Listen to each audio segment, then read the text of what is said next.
The sun hung like a blistering eye in the sky, casting an unforgiving light over the endless dunes. Nyra squinted against the heat, clutching the tattered map she had carried for as long as she could remember. It was the only clue she had, a faded piece of parchment said to lead to a place no one believed existed anymore. The Oasis. She tucked the map into her leather satchel, looking around the bustling outpost of Redfall, a crumbling city perched on the edge of the wasteland. The outpost was filled with desperate souls, merchants, mercenaries, and scavengers, everyone clinging to the last grasps of civilization. Nyra knew she couldn't make this journey alone. The desert was filled with dangers, mutant creatures, treacherous sandstorms, and rival factions that would kill for a chance to control a hidden water source. As she weaved through the crowd, she spotted a man sitting in the shadows, his face half covered by a worn hood. There was something about him, an aura of restrained power. He was clearly not from here. Nyra approached cautiously. "You're Zane, the exiled warrior," she said, her voice low. He glanced up, revealing a scarred face hardened by battles. "What is it to you?" "I have a map," she said, pulling it out just enough for him to see. "To the Oasis." Zane's eyes widened just for a second before narrowing with suspicion. "Everyone claims they have a map to the Oasis. It's a myth." Nyra shook her head. "This is real. I need a guide, someone who can survive the wasteland." He studied her for a moment, then scoffed. "What makes you think I'd help you?" "Because I can pay you," she said, tapping the hilt of a jeweled dagger at her side. "And because, like me, you have nothing left to lose."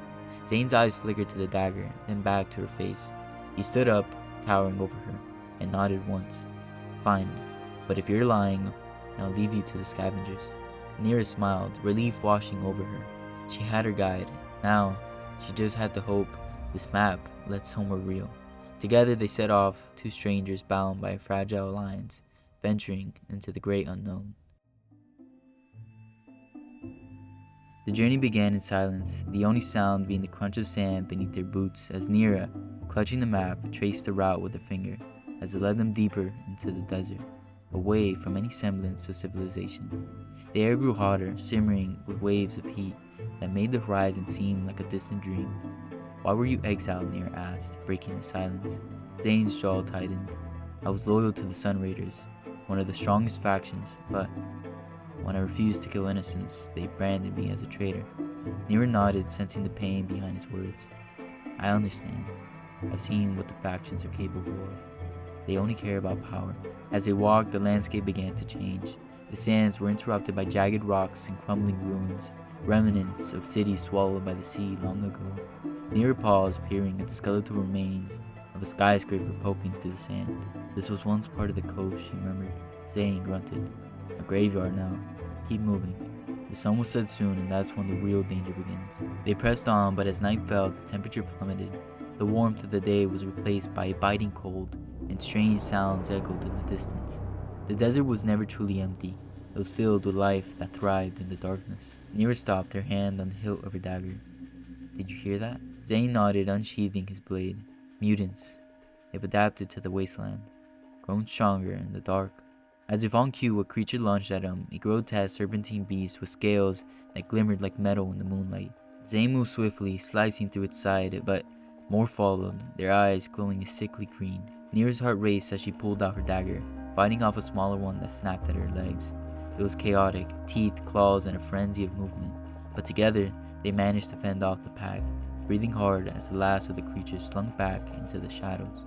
"I was too close," Nyra panted. Zane wiped his blade clean, nodding. "This isn't just a desert anymore. It's a hunting ground." She pulled out the map, hand shaking. "We're getting closer. The ruins should lead us to the next marker." "Let's move," Zane said, "before more show up." They continued onward, their bond solidifying through shared danger. It was clear to both of them that the road ahead would only get harder, but neither was willing to turn back. The map promised salvation, and they had nothing left to lose. The third day of their journey brought them to the edge of the sunken ruins. What had once been a sprawling coastal city now lay half buried beneath shifting sands. Towering skyscrapers tilted at odd angles, their glass facades shattered and covered in centuries of salt and dust. The remnants of a sunken civilization, now a skeleton in the desert. Nyra scanned the map, pointing towards a large, crumbling tower ahead. "This is the marker. The path continues through these ruins." Zane eyed the structures wearily. These ruins are a known haunt for pirates. They salvage old tech and trap anyone foolish enough to wander in. We don't have a choice, Nyra replied. We have to go through it if we want to stay on course.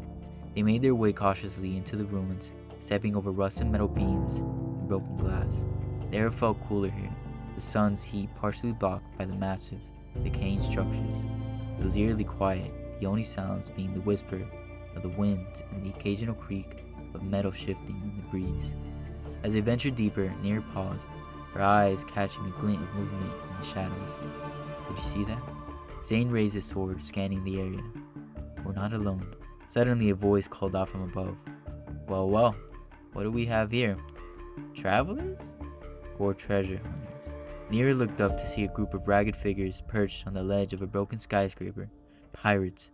Their leader, a weary man with a mechanical eye, grinned down at them, his hand resting on a pistol holstered at his side. We're just passing through, Zane said calmly, his hand never leaving the hilt of his sword. The pirate leader laughed. Passing through the ruins without paying a toll. That's a bold move. We have nothing to offer you, Nyra said. Just let us go. The leader's eyes focused on the edge of the map sticking out of her satchel. Is that so? Because it looks to me that you're carrying something valuable. Nyra cursed under her breath. She pulled the map free, holding it up. This is of no use to you. It's a silly map that leads nowhere. We bought it at a market. We're just curious travelers. For a moment, the pirates hesitated, weighing their options. Finally, the leader barked and laughed. Alright, brave travelers. We won't kill you today, but we'll be watching. With a wave of his hand, the pirates melted back into the ruins, their laughter echoing like a warning. Zane sheathed his sword, turning to Nyra. We've made enemies today. Let them follow, Nyra said, folding them out with steady hands. They don't know what they're chasing. Together they pressed on, the ruins fading behind them. They were closer now. The danger was closing in from all sides. The sun was setting, casting long shadows over the desert as it reached the final marker on the map. Before them was a jagged canyon, a gash in the earth. Nyra felt a surge of anticipation, the pulse of discovery beating faster in her chest. This is it, she whispered. Zane frowned, looking around. There's nothing here but rocks and sand. Nyra shook her head. It's hidden. The map shows an entrance, a door carved into the rock. We need to find it. They split up, searching the canyon walls as Nyra's fingers grazed the stone, feeling for any irregularities. After a few tense moments, her hand caught on something, an edge, rough and sharp. She pushed and the stone shifted, revealing a narrow passageway leading deep into the earth. Zane stepped up behind her, peering into the darkness. This doesn't look like any oasis I've ever heard of. Nyra gave him a determined look. There's more to the oasis than just water. Come on. They descended into the tunnel, the air growing cooler with each step. It was a stark contrast to the scorching heat of the desert above. The walls were lined with strange metal panels, remnants of old technology buried long ago. The deeper they went, the more Nyra realized this wasn't a natural formation. It was man-made. Finally, they emerged into a vast underground chamber. The sight took Nyra's breath away. It wasn't an oasis of water, but an enormous facility, filled with shelves of ancient books, data screens flickering with fragments of information, and devices humming softly, still powered after all this time. Zane's eyes widened. This is the oasis.